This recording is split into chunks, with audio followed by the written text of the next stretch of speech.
परिचय। जैसा कि हम पहले भी चर्चा कर चुके हैं कि जनन सभी जीवों की वह क्षमता है जिसमें एक जीव लगभग अपने समान गुणों वाले एक छोटे से जीव को जन्म देता है। हाँ, तथा जनन की प्रक्रिया के लिए हमें लैंगिक संपर्क बनाना पड़ता है, किंतु अगर हम बिना किसी सुरक्षा लिए ये करते हैं तो संक्रमित साथी से हमें अनेकों रोग हो जाते हैं।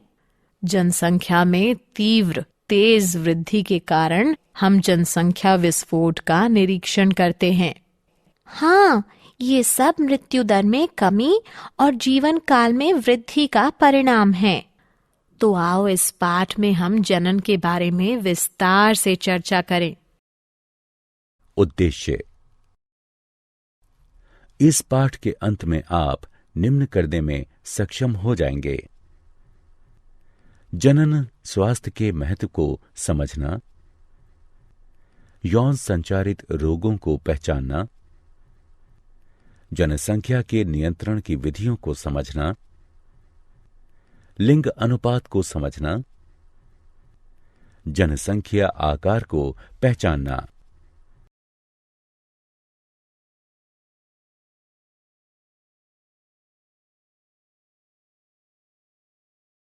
जनन स्वास्थ्य। जनन स्वास्थ्य सामान्य स्वास्थ्य के वे सभी पहलू हैं जो कि एक मनुष्य के सामान्य, सुरक्षित तथा संतुष्ट जनन जीवन को बढ़ावा देने में सहायक हैं।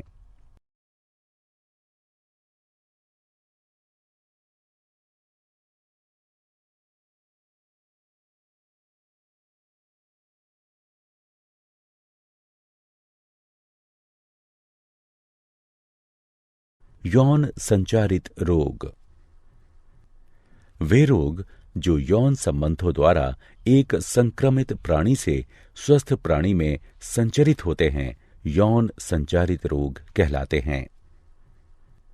ये विभिन्न सूक्ष्म जीवों द्वारा, जो कि योनि, मूत्रमार्ग, गुदा और मुख के गर्म और नमी वाले वातावरण में रहते हैं, इनके द्वारा उत्पन्न होते हैं। कुछ यौन संचारित रोग निम्न हैं: सुजाक यानी गोनोरिया, सिफिलिस, ट्राइकोमोन्स्ता, एड्स। सुजाक यानी गोनोरिया नाइजेरिया गोनोरिया जीवाणु द्वारा होता है।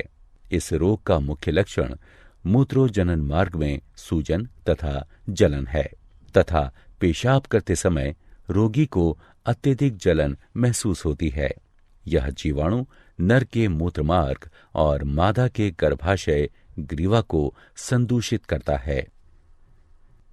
सिफिलिस ट्रेपोनेमा पेडिलियम जीवाणु द्वारा होता है। मूत्रोजनन मार्ग की म्यूकस झिल्ली में धब्बे यानी चकत्ते होना तथा जननांग पर अल्सर होना आदि इस रोग के मुख्य लक्षण हैं। ट्राइकोमोन्स्ता एक प्रोटोजोआ ट्राइकोमोनास वेजिनेलिस द्वारा होता है। मादाओं के मूत्रोजनन मार्ग द्वारा कुछ योनिस्राव इस रोग का मुख्य लक्षण है। एड्स एक विषाणु HIV द्वारा होता है, जो कि शरीर की प्रतिरोधक क्षमता को कम कर देता है तथा जिससे शरीर किसी भी रोग से जल्दी ही ग्रसित हो जाता है। एड्स के संचारण के माध्यम यौन संबंध, संदूषित प्राणी के रक्त का रक्ताधान यानी स्थानांतरण, संदूषित सुई का प्रयोग, सरगर्भता यानी गर्भावस्था के दौरान अपरा द्वारा मात्र से शिशु में आना आदि है।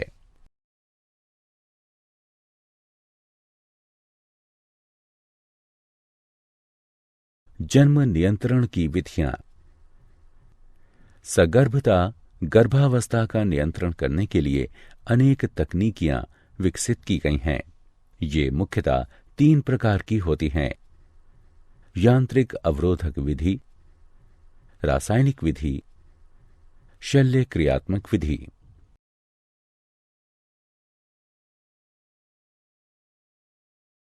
यांत्रिक अवरोधक विधि। यांत्रिक अवरोधक विधि में शारीरिक बाह्य युक्तियां जैसे कॉन्डोम, डायाफ्राम और ग्रीवा टोपी प्रयुक्त होते हैं, जो कि संभोग यानी मैथुन के दौरान शुक्राणुओं को स्त्री के जनन मार्ग में घुसने से रोक देते हैं। अतः यह उनके बीच में रोधक की भांति कार्य करता है। अंतःगर्भाशयी युक्तियों का प्रयोग गर्भाशय में अंतरोपण को रोकता है। यह युक्ति कौपटी है, जो कि डॉक्टरों या अनुभवी नर्सों द्वारा गर्भाशय में सुरक्षित रूप से लगाई जाती है। रासायनिक विधि। रासायनिक विधि में स्त्रियों द्वारा विशिष्ट औषधियां प्रयोग की जाती हैं, जो कि 2 प्रकार की होती हैं, मुख वाली गोलियां और योनि वाली गोलियां। मुख वाली गोलियों को मुखीय गर्भ निरोधक भी कहते हैं, जो कि शरीर के हार्मोनों के संतुलन को बदल देती हैं, जिससे कि अंड का त्याग नहीं होता और निषेचन नहीं हो सकता है।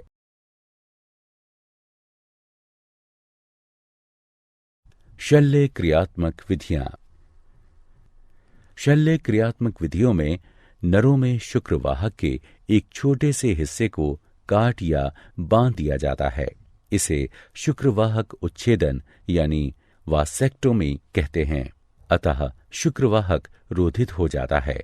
इस प्रकार शुक्राणुओं का स्थानांतरण रुक जाता है। मादाओं में अंडवाहिनी नलिका शल्य क्रियाओं के द्वारा काट या बांध दी जाती है। इसे नलिका उच्छेदन यानी ट्यूबेक्टोमी कहते हैं। अतः अंड गर्भाशय तक पहुंचने में सक्षम नहीं होता है तथा इस प्रकार निषेचन नहीं हो पाता है। लिंग अनुपात। एक जन समुदाय में मादा तथा नर की संख्या का अनुपात ही लिंग अनुपात कहलाता है। एक स्वस्थ समाज के लिए मादा नर का अनुपात बनाए रखना अत्यंत आवश्यक है। कन्या भ्रूण हत्या के कारण हमारे समाज के कई हिस्सों में कन्या शिशु लिंग अनुपात का गिरना एक चिंता का विषय है। इसलिए जन्म से पहले भ्रूण के लिंग का पता लगाना एक कानूनन अपराध माना गया है। जनसंख्या का आकार। जनन की सहायता से जीव अपनी जनसंख्या में वृद्धि करते हैं। एक निश्चित जनसंख्या में जन्म तथा मृत्यु की दर जनसंख्या का आकार निर्धारित करती है। जनसंख्या में वृद्धि तब होती है जब जन्म दर मृत्यु दर से अधिक होती है।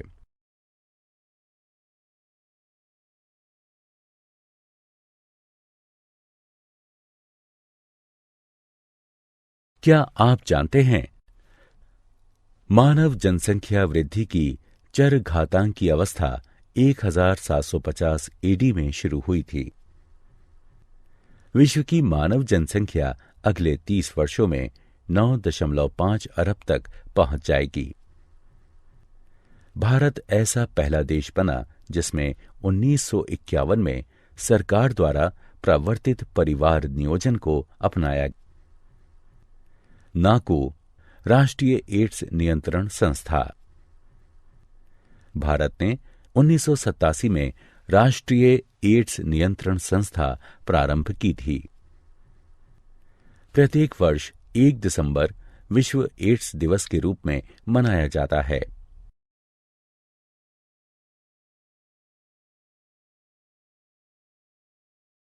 सारांश। आइए हमने जो कुछ सीखा है उसे संक्षेप में दोहराएं। मानव जनसंख्या में तीव्र वृद्धि जनसंख्या विस्फोट कहलाती है। इसका मुख्य कारण मृत्यु दर में तीव्र गिरावट और जीवन दर में तीव्र बढ़ोतरी होना है। जनसंख्या विस्फोट के परिणाम अनुसार कुप्रभाव उत्पन्न होते हैं, इसलिए तत्कालीन जनसंख्या नियंत्रण की आवश्यकता है। जनसंख्या वृद्धि परिवार नियोजन कार्यक्रमों के द्वारा रोकी जा सकती है, जिसके अंतर्गत विभिन्न प्रकार के यांत्रिक, रासायनिक, शल्य क्रियात्मक और प्राकृतिक विधियां आती हैं। यौन संचारित रोग असुरक्षित यौन क्रियाओं के दौरान संचारित होते हैं। एड्स, क्लैमिडिएटा, सुजाक यानी गोनोरिया, सिफिलिस, हेपेटाइटिस बी, जननिक परिसर्प यानी जेनाइटल हर्पीज और ट्राइकोमोनास्ता आदि कुछ सामान्य यौन संचारित रोग हैं।